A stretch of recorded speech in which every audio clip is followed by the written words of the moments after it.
What a beautiful doing.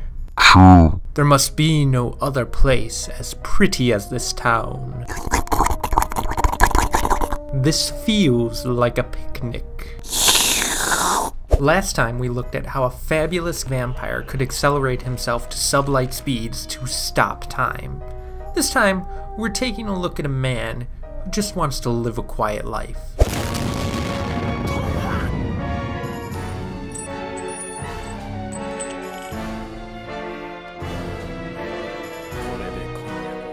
Killer Queen, objectively the best song from Sheer Heart Attack, is quite possibly one of my favorite stands. Part 4 of JoJo's Bizarre Adventure, Diamond is Unbreakable, introduced some of the most fabulous stands in the entire series. Kira Yoshikage, the main antagonist, eliminates everything but his victim's hands by using the explosive power of his stand. But have you ever wondered, how much energy would it take to completely vaporize a person? Killer Queen's first bomb turns anything the stand touches into a trigger-activated or contact bomb. By doing this, Kira can kill his victims without a trace. But I want to look at explosives, like, really badly. So that's what I'm gonna do. Let's talk about energy. Killer Queen の特殊能力。それは触れたものはどんなものでも爆弾に変えることができる。So what is energy? Energy is a conserved property of matter, often referred to as the currency of the universe. Everything you do involves energy because it essentially runs the world.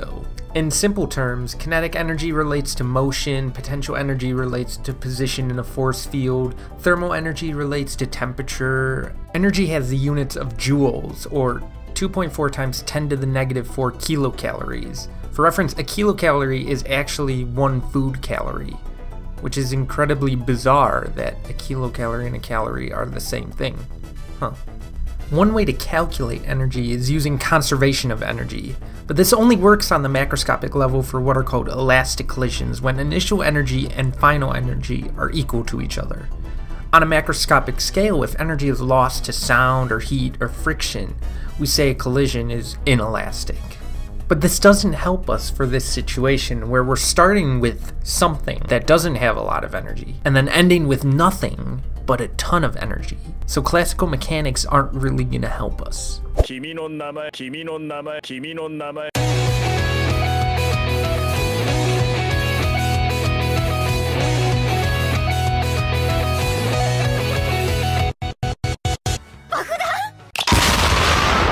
Because Kira's victims swell up before they explode, the type of explosion we're talking about has to be stronger than one that will leave behind 4th degree burns. By using thermal physics, we can use the product of mass, heat capacity, and change in temperature to determine how much energy is released in Kira's first bomb. Heat capacity is the amount of heat required to raise the temperature of a system by 1 degree Celsius. A Kelvin is a unit of thermal motion, where 0 degrees Celsius is equal to 273 Kelvin. And when scientists talk about the search for absolute zero, they mean 0 Kelvin, where a system won't move at all. Our first step should be to determine what humans are made of. This is a human! This is what we look like! This is what we act like! This is what I am! The human body is comprised mostly of oxygen, carbon, and hydrogen, and the specific heat capacity of the average human is 3,470 joules per kilogram Kelvin, which is easily accessible online and makes me very nervous how they determine that. Definitely didn't burn human bodies, no. Since Kira completely vaporizes his victims in an instant, that means even the strongest parts of the human body must go away. To find a minimum temperature that this process undergoes, we need to determine a melting point for bone. Bone is made mostly of calcium oxide, phosphorus pentoxide, and water. Using this, we can derive the melting point of bone to be 1,670 degrees Celsius or 3,038 degrees Fahrenheit, which is also equal to 1,943 Kelvin. Finally, the average weight of a female Japanese adult is 115 pounds or 52.3 kilograms. Since Kira leaves behind a single hand from his victim, we'll take off an extra 406 grams just to be a tad bit more accurate.